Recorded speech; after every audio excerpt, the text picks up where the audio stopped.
Executive produced and written by Manuel Ruiz Barrera. Bistec is a riveting story of a longtime Cuban revolutionary and what happens when one of the nation's prominent dissidents moves into his neighborhood, exposing secrets, upending lives, and testing loyalties.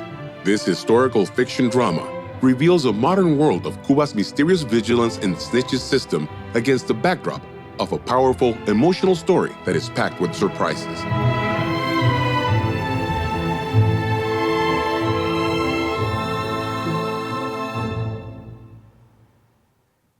Dear listener, please be advised that this episode contains intense material, including graphic depictions of severe violence. Some content may not be suitable for children. Listener discretion is advised. Episode 7, Secrets Unraveled.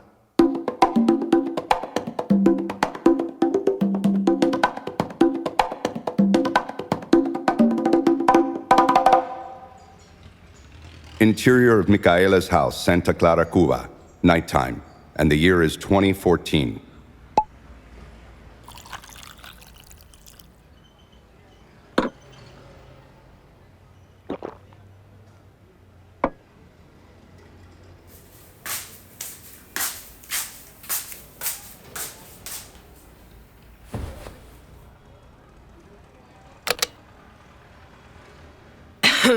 This is cassette number 5.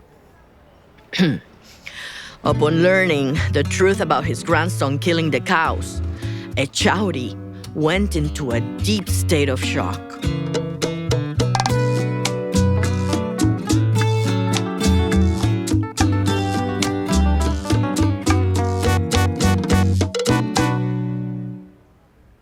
It can't be, Vladimir. It can't be. How the hell did you do this? Vladimir, Miguel, Lenin, Suarez de Mangú. He started connecting the dots. The drawer. He rushed to open the drawer where he had placed the iPod belonging to Tia Millin's nephew.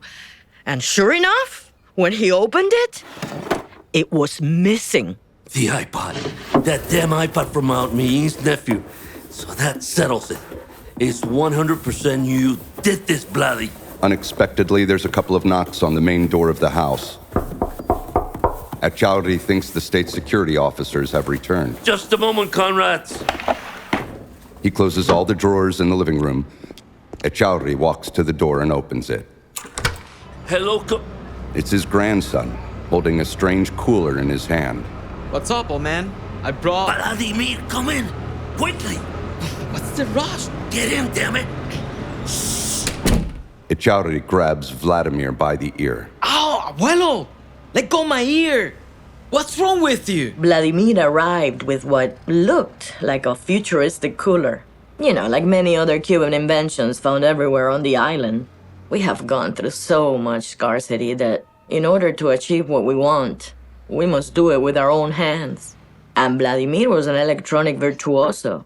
He had made a small fridge, almost the size of one of those old TVs, and it's sealed perfectly vacuum tight.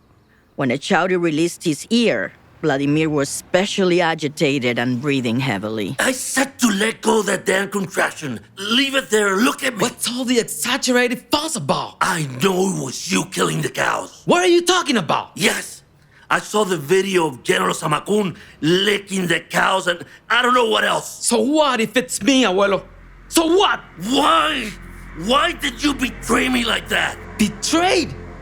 You're crazy. I never betray you. I'll kill the cows because I felt like eating a steak. And because I hate the revolution. You know very well what it means to kill a cow. It's high treason against the revolution. The revolution is bullshit, abuelo. It's time to see that.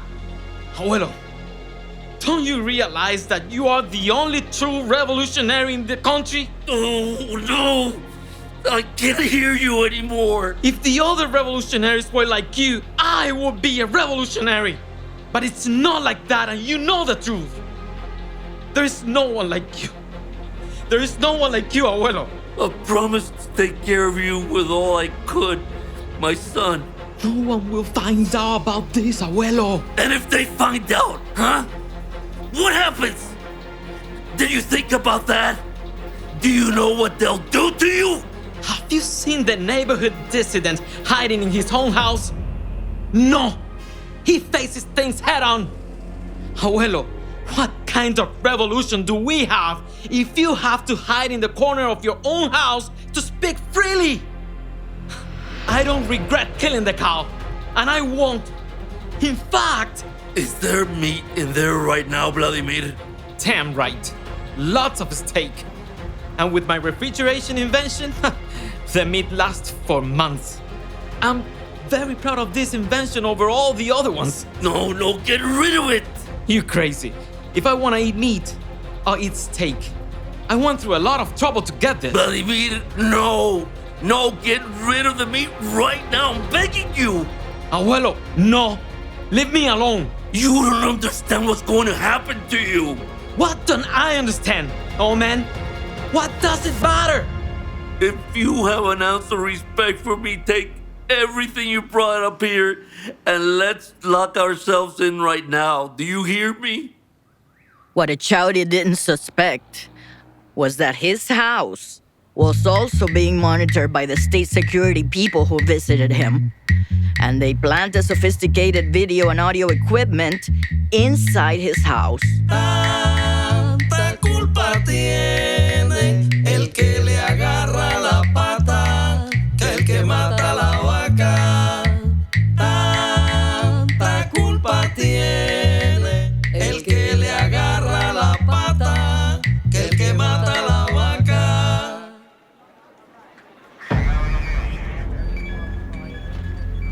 Interior of State Security Station, the command room, same day. Officer Rana and 2 other officers listen and watch multiple TV screens and computer monitors. The operation is much more sophisticated than one would expect in Cuba. It's a drab and bland room, but the computer equipment is state-of-the-art. Rana takes off his headphones and calls Cruz. Sergeant, come quick. We got the bastards, and everything's being perfectly recorded.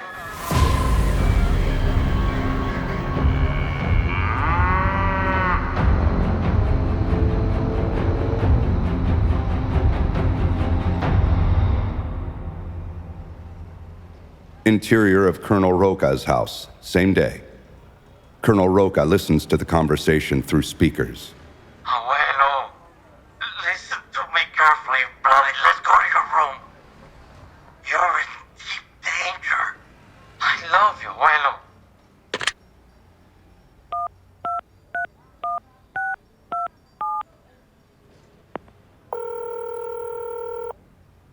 Cruz, Yes, sir. let's go after that traitor. Attack both houses simultaneously. Call the officers for a very rude early morning wake-up. Yes, sir.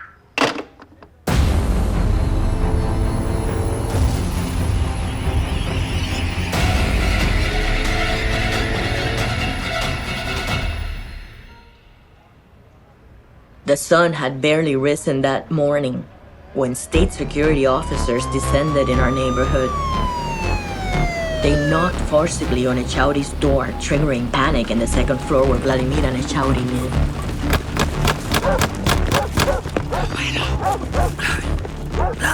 Sergeant Cruz and 2 other officers knocked the house door down and rushed up, taunting Vladimir. Hey, Vladimir! Wake up, son! Samacun is here to visit you. Cruz and the other officers rush at Vladimir and Echauri. Abuelo! Abuelo, help me! Vladimir continues struggling, so they won't take him. He's clearly scared for his life, almost crying. Conrad, please don't hit him. He's my grandson. Abuelo, help me! The police, including Cruz and Colonel Roca, open the door of the house while struggling with Vladimir. Along the way, they knock over tables and chairs. Vladimir groans in pain when he hits himself against the furniture. Please, no more. They're gonna kill him, Colonel, please. Don't worry about your grandson, traitor. He's now in the hands of the revolutionary justice. Please don't hit him anymore. All this can be cleared up. Vladimir manages to break free and runs to dodge the blows. As he attempts to escape, an officer kicks him so hard that he slips and hits his head straight against the fender of a '59 Chevrolet.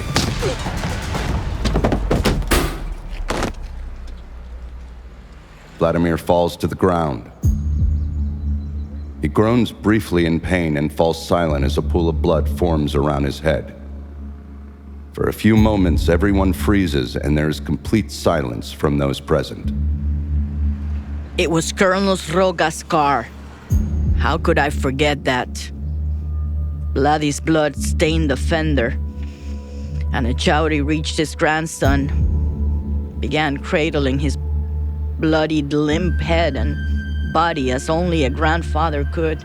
Tito Vladdy! He's dead. Yes, it seems like it. Enter the second house. No! No, Vladdy, wake up! Wake up! Someone call an ambulance! Cruz takes out his cell phone and makes a call.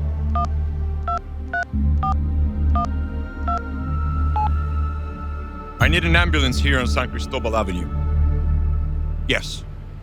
Everything happened so quickly. Echauri was left broken in tears while in front of his house, other police officials stormed the house of the dissident Orlando Contreras. That young snitch who helped capture Vladdy also exposed the young Contreras.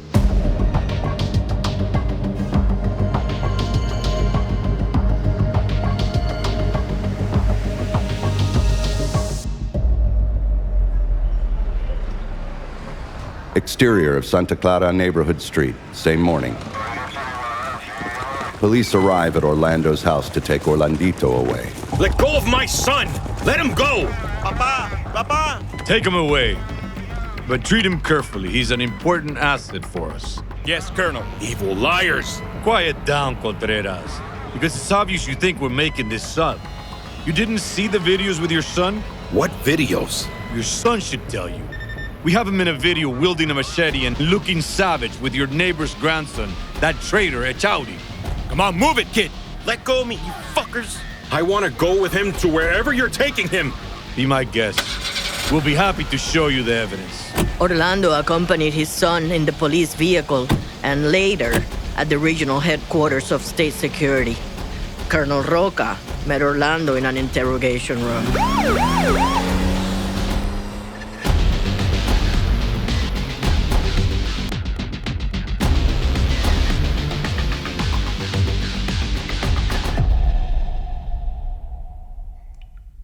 Well, Contreras, now you know the evidence we have against Orlandito is indisputable. He is the terrorist, Commander Cusito. In addition to this video evidence, we have audio of your son confessing to a girl that he killed several cows. Yes, just like you, Orlandito likes to talk a lot of shit, like father, like son. I got you by the balls, my brother. You can continue to be the political top dog dissident, or you can become a good father and save your beloved Orlandito's life. What do you want? Damn, Charles Bronson speaks. See how easy these shitty worms crack? In front of the cameras, they're worms. But behind closed doors, sooner or later, they have no balls. 1, you and Orlandito leave the country immediately. 2, you must turn over the names of your collaborators. And don't waste my time giving me fake names, because we have people infiltrated in your little group. You don't have to answer me right now, Orlando. Think about it. Sergeant Cruz, why don't you take this traitor away? Yes, sir.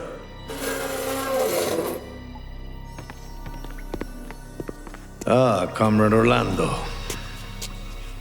I am not your comrade. Remember that every day you delay in responding, Orlandito's in a cell. Bad criminals can be placed in there to keep him company. I know who you are. As soon as you say yes, that same day, you will be having a cafecito in Miami with all your admirers. Orlando and Cruz leave the room.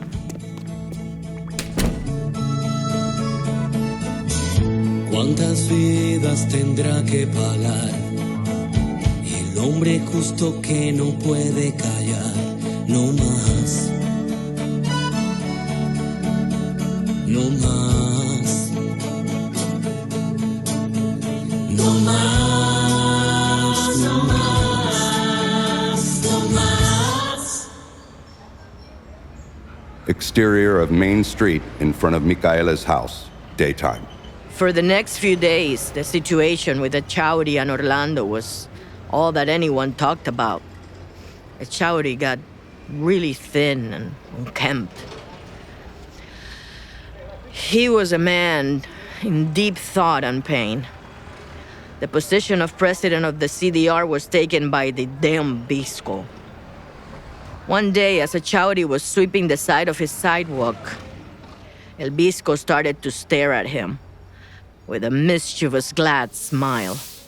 He was silently mocking him, and Echauri could tell. What the hell are you laughing at, you devil? What's so funny, huh? Looking at you makes me smile. You're a nobody, and fate has given you what you had coming, you traitor! The neighbors noticed the standoff that was about to ensue, and even a few laughed alongside El Bisco because they privately held grudges against Echauri for his stern ways. Do all of you think like him? That what happened to my grandson is a laughing matter? Do you think his death is funny? Do you know what will really make you all laugh? Everything I know and have written down in detail about all your lives in my notebooks. That's hilarious stuff. And I'm gonna show you! Everyone grew totally quiet and studied him intently, waiting for his next words. Echauri grabbed a bunch of the notebooks in his hands and continued to shout at everyone. These notebooks have a lot of inconvenient truth for you, like who's sleeping with whom, who's cheating on whom, and many, many more things. Here you can find out who the biggest snitches and liars are, and who has even harmed their own families. I protected you from yourselves to maintain peace, but not anymore! To the astonishment of the entire neighborhood, Echauri emptied box after box of notebooks in the middle of the street. For a moment, everyone was tensely still. And then, he made a striking invitation. Today, your truths are spilled onto these streets. As I leave all your secrets here for you to read, see, and enjoy. My dear comrades. At that precise moment, chaos erupts among the crowd as they rush for the notebooks. Now, let's see who Juan was really hitting on when I went to Cienfuegos. Son of a bitch, traitor. You deserve everything that happened to you, you son of a bitch! Come here, devil, and I'll show you who's the santero that your own wife is cheating on with. Comrades, those notebooks are state property. They are state property. Hand over the notebooks. Hey, Bisco! What? Your state property! The fight continues in the neighborhood between the passerby, Bisco, Tia Miin, and the rest of the neighbors. As the neighbors ran out to see their own reports looking like wild hyenas, I really feared for Echauri's life. So I grabbed him by the hand and pushed him inside his own house. Let them denounce me. I don't care. Let them kill me. I want to be killed. Stop saying that! Calm down, you crazy old man! You don't understand. Oh no? You think I don't know what it's like to have a son in jail? What it's like to lose my entire family for the cost of thinking freely? You can't imagine, Micaela, everything I'm going through. All of this. I deserve it. I accept that I deserve it. No, please, stop saying that. We all need God's mercy. I don't deserve God's mercy. And much less from you, Micaela. Echauri, listen to me. We all need God's forgiveness. It's just that you don't know, Micaela. You don't know that I'm guilty of your son being in jail. I am chiefly responsible for the suffering you're bearing. Yes, it's me, Micaela. I'm the one who caused you so much harm. All your suffering is because of me.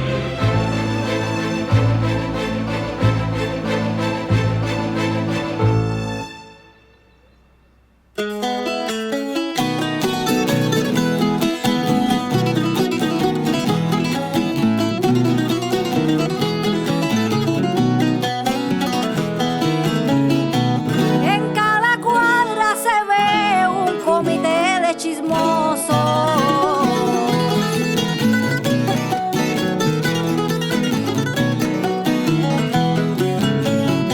En cada cuadra se ve un comité de chismosos, harapientos envidiosos, pendientes de no sé qué.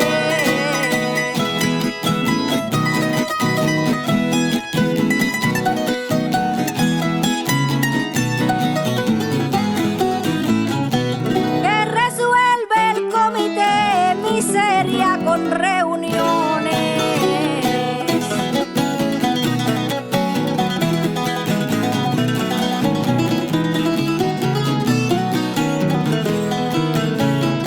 No importan tus opiniones, llaman a tu puerta, pero para pedirte dinero y acreditar chivatones.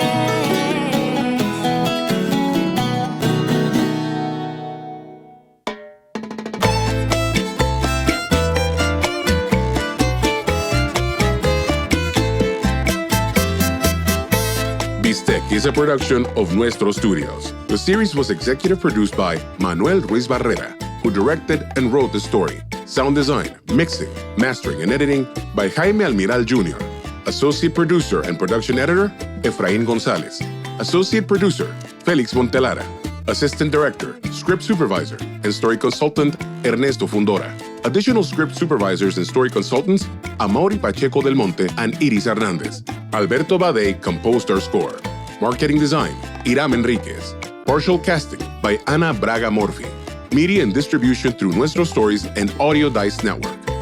Our incredible cast includes Roberto Escobar as Echauri Suarez, René Granado as Orlando Contreras, Maite Vilán as Micaela Martínez, René Laván as Coronel Ramiro Roca, Laura Termini as Hortensia, Robert Ramos as Vizcaíno El Visco, Andy Barbosa as Vladimir Suarez, Michael Ferreiro as Orlandito Contreras, Vivian Ruiz as Tía Millín, Maggie Zafra as Cecilia, Melissa Ann Ubicek as Marlene Presley.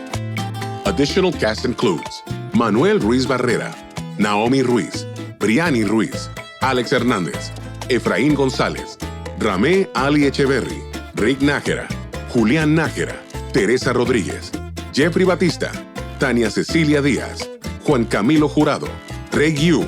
Narration by Greg Wiener.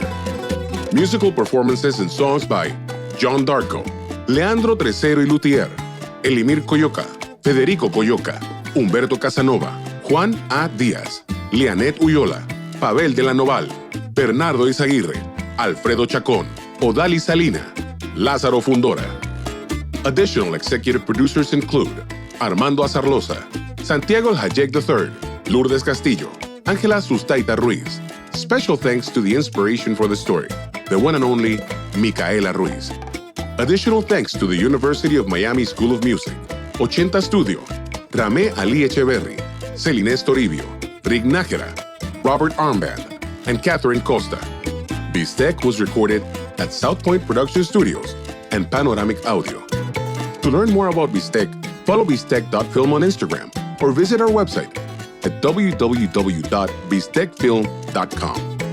If you enjoyed the podcast, help us getting the word out by leaving a review on iTunes or wherever you listen to podcasts. It really helps. Thanks.